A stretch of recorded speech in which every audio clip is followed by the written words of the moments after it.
At exactly 0217 hours local time, somewhere above the darkened coastline of Hormozgan province, an F-35C running in full low observable configuration crossed into Iranian airspace at 30,000 feet without a single Iranian radar registering its existence. No warning, no intercept, no response. The IRGC Air Defense Network, one of the most dense concentrations of radar infrastructure the Islamic Revolutionary Guard Corps had ever assembled along the Strait of Hormuz corridor, was about to discover a fundamental truth about the gap between a threat posted on social media and a targeting list executed by the United States military. The first GBU-57 massive ordnance penetrator never made a sound before it hit. By the time the shockwave registered on Iranian seismographs, Strike Package 3 was already 90 seconds into its execution cycle. 140 targets, one night, zero meaningful resistance. This is what 3 consecutive nights of American precision strike operations look like when the gloves come off. Let's go back exactly 72 hours, because the sequence matters and the mainstream coverage has been collapsing the timeline in a way that strips out every analytically significant detail. 0, 3, 4, 2 hours. The Strait of Hormuz. An IRGC fastboat swarm, 4 vessels running dark with their AIS transponders off, intercepted the Cyprus-flagged container ship GFS Galaxy in international waters.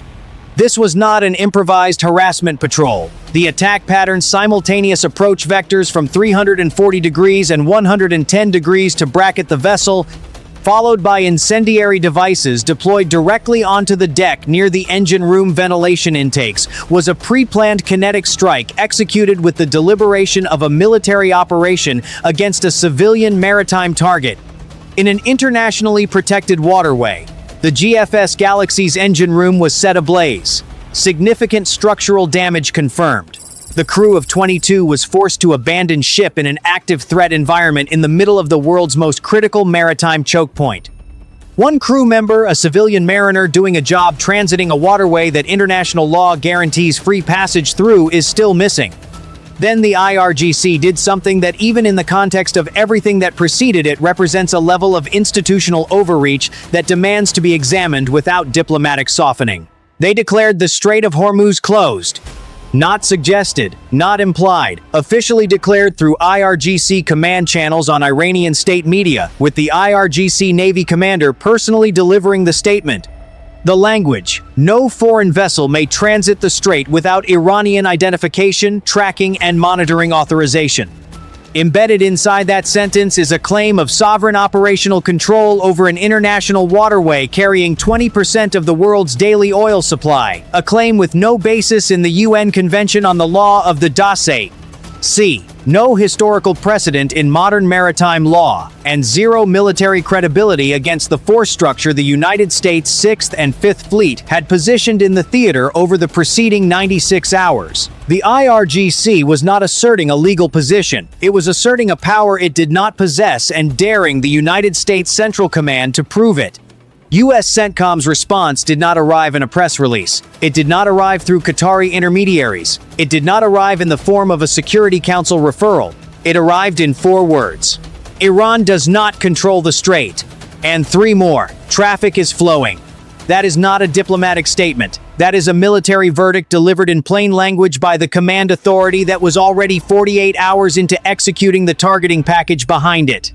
And at the precise moment CENTCOM published those 7 words, Strike Package 1 was already 40 minutes into its run. Night 1, approximately 80 targets, the foundational strike layer. F-35Cs running in low observable configuration went in first, kicking the door high-priority air defense nodes, AN, MPQ-class equivalent Iranian radar arrays, S-300 PMU, 2 guidance complexes, coastal surveillance radar installations commanding the northern approaches of the choke point. Each one identified through a combination of satellite imagery, SIGINT collection from RC 135 volts per watt rivet joint platforms orbiting in international airspace, and critically real-time ground truth surveillance from civilian internet-connected camera infrastructure that had already demonstrated its operational efficacy at the highest value targeting level in this conflict. The IRGC's coastal air defense network, the radar architecture that gave Iranian commanders the ability to see, track, and direct weapons against vessels in the Strait, began going dark at 0218 hours local. By 0341 hours, 80 components of that network were burning or offline. Night 2. Approximately 90 targets. Expansion of scope. The second strike package moved up the kill chain from air defense infrastructure to command and control IRGC naval headquarters facilities, communications relay towers, connecting coastal sensor sites to the central command network in Tehran, electronic warfare installations managing the IRGC's drone swarm coordination over the Strait, U.S. Navy F/A-18E, F Super Hornets launching from carrier flight decks conducted nighttime low-altitude ingress runs using terrain masking along the Iranian coastline to complicate ground-based intercept. Geometry. Vertical launch systems aboard Arleigh Burke-class destroyers operating 80 nautical miles offshore delivered Block V Tomahawk land attack missiles against hardened underground command facilities. The IRGC's ability to coordinate its remaining forces across the geographic extent of the Iranian coastline was being progressively severed, node by node, in a strike pattern designed not merely to destroy individual targets, but to collapse the integrated military system by eliminating the interconnections that made individual components operationally meaningful. At the same time, U.S. Navy MH-60R Seahawk helicopters operating from surface combatants in the southern Strait were methodically hunting IRGC fast boat assets attempting to reposition under cover of darkness. Each fast boat destroyed by an AGM-114 Hellfire R-9X precision munition is a component of the swarm harassment capability the IRGC spent a decade building and cannot replace in the operational timeline of this conflict. Everyone is gone permanently. Night 3. 140 targets. The full targeting menu, deployed in a single operational cycle that exceeded both previous nights combined in target density. This is the number that tells you everything about where the operational campaign stands. 80, 90, 140, each package larger than the last. Not a campaign of gradual, calibrated pressure. A deliberate escalation ladder built to communicate one thing with absolute clarity. The United States military's capacity to strike has not been constrained by anything the IRGC has done, and it will not be constrained by anything the IRGC has left. The weapon systems deployed on Night 3 tell you specifically what CENTCOM was prioritizing. F-16Cs configured with the Advanced Precision Kill Weapon System APKWS laser-guided rocket stations optimized precisely for the category of high-volume drone and fast-moving small surface vehicle. Targets the IRGC has been deploying most aggressively. The same F-16S confirmed loaded with GBU-54 laser JDAM munitions, a dual-mode guidance package combining laser designation with GPS inertial reference, maintaining terminal accuracy even after threat reactions by the pilot brake laser lock. Because the GBU-54's guidance architecture remembers the last confirmed laser designation point and continues tracking to it after the laser goes off target, that technical detail matters more than it appears. Fitting aircraft with dual-mode munitions optimized for high-threat environments where pilot threat reactions are operationally expected tells you that Iranian ground-based systems are still shooting back. And the Americans are still hitting their targets anyway because the weapon was designed for exactly that scenario. The IRGC's coastal military architecture was not being degraded, it was being collapsed. Missile and drone launch sites, naval coordination facilities, ammunition storage complexes, communications relay networks, coastal surveillance installations, IRGC headquarters buildings, the entire remaining operational infrastructure of Iran's Strait of Hormuz command, addressed in a single night of multi-domain precision strike operations executed by land-based aircraft, carrier aviation, naval surface combatants, and unmanned aerial vehicles operating in a coordinated sequence that represents the full expression of American combined arms capability applied against a single adversary's military infrastructure. And here is the operational verdict that no Iranian statement can alter. 800 commercial vessels transited the Strait of Hormuz during these 72 hours, while the IRGC was declaring the waterway closed on state media. while Iranian state television was broadcasting the closure as an accomplished strategic fact, while the IRGC's own chief negotiator was posting on social media about the era of one-sided deals being over. 800 ships, 400 million barrels of crude oil. The strait that Iran declared closed remained, in operational reality, open. Not because the IRGC chose restraint. Because the United States military made a decision and executed it with force, the IRGC had no meaningful ability to interrupt at any point during its execution. Now let's examine what the IRGC has left. As of the 13th of July 2026, the IRGC's operational toolkit in the Strait Theater has been reduced to 3 primary remaining capability sets. First, ballistic missiles, specifically the Shahab and Qayyam series on mobile transporter erector launcher vehicles. The TEL problem for Iran is severe. American ISR platforms have been hunting mobile launchers with the same systematic focus they applied to Iraqi Scud-B TELs in 1991, but with targeting sensor fusion that didn't exist in that conflict. Strike footage released by CENTCOM shows multiple ballistic missiles being destroyed on their launchers before ignition. Extraordinarily expensive precision munitions vaporized by a single 500 pounds GBU 31 JDAM before the propellant ever ignites. Second, the C-802 Noor anti-ship cruise missile, a Chinese-origin platform reverse-engineered and domestically produced by Iran's Defense Industries Organization. Range exceeding 120 nautical miles. Radar cross-section significantly smaller than a ballistic missile.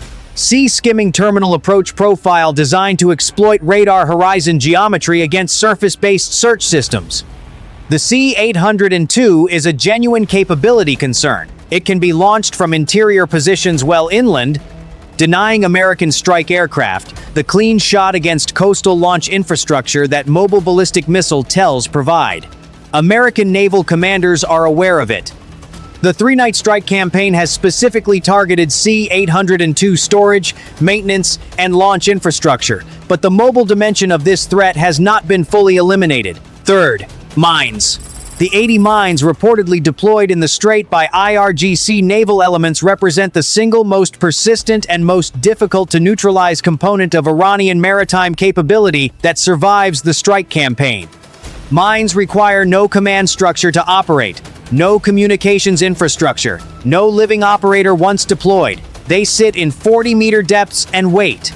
Clearing them requires MH-53EC Dragon mine-sweeping helicopters, Avenger-class mine countermeasures, vessels, and AN/AQS-20C sonar tow bodies operating in a threat environment where residual Iranian anti-ship capability still exists. The mine threat is the one dimension of Iranian maritime warfare that 3 nights of precision airstrikes cannot address with finality. And it is the one dimension keeping the Strait's operational picture complicated even as 800 ships move through it. The deeper strategic picture operating beneath the kinetic campaign is this. The gap between what the IRGC claimed control of the Strait, a closed waterway, an era of one-sided deals being over, and what the United States military delivered 800 transiting vessels, 400 million barrels of crude oil, 300 destroyed military installations is not merely an operational failure. It is a credibility catastrophe operating across the entire architecture of Iran's regional influence.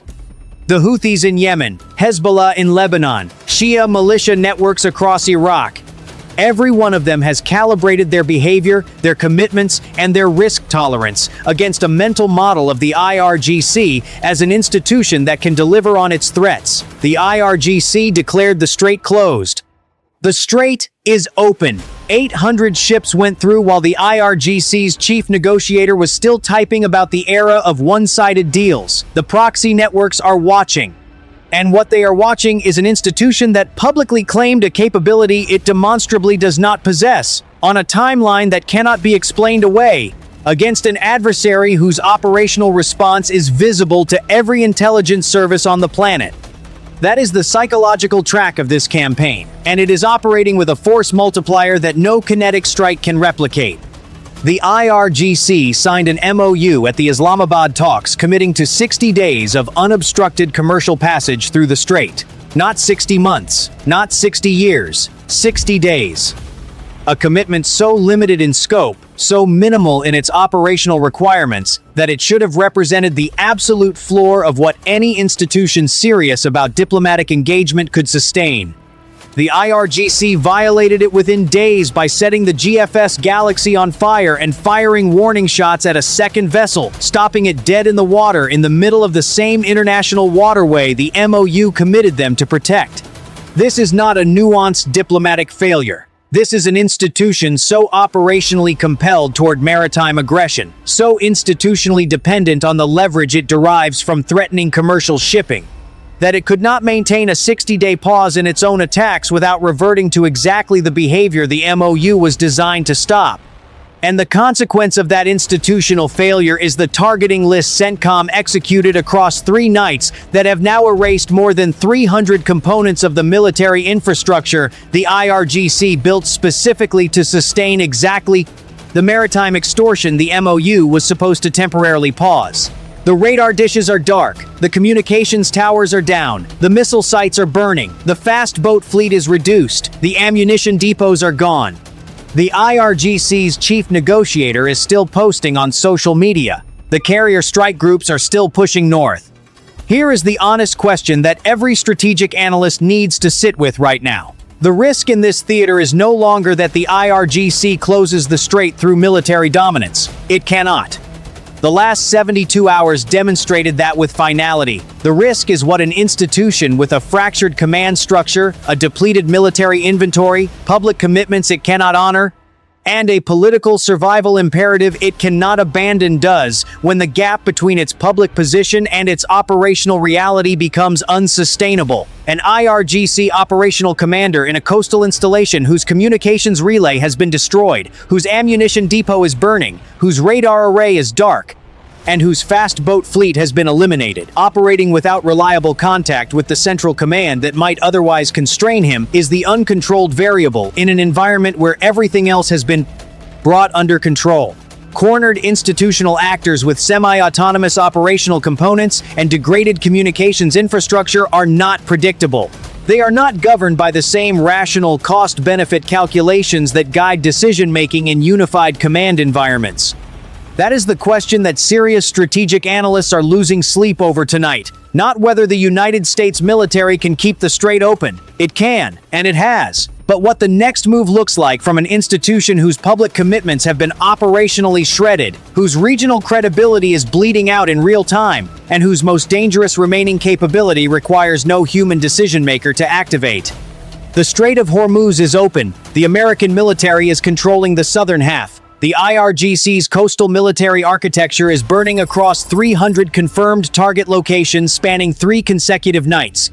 What do you believe happens when a cornered adversary with nothing left to lose still has mines in the water? Tell me in the comments, because the next 72 hours are going to answer that question whether the world is ready or not.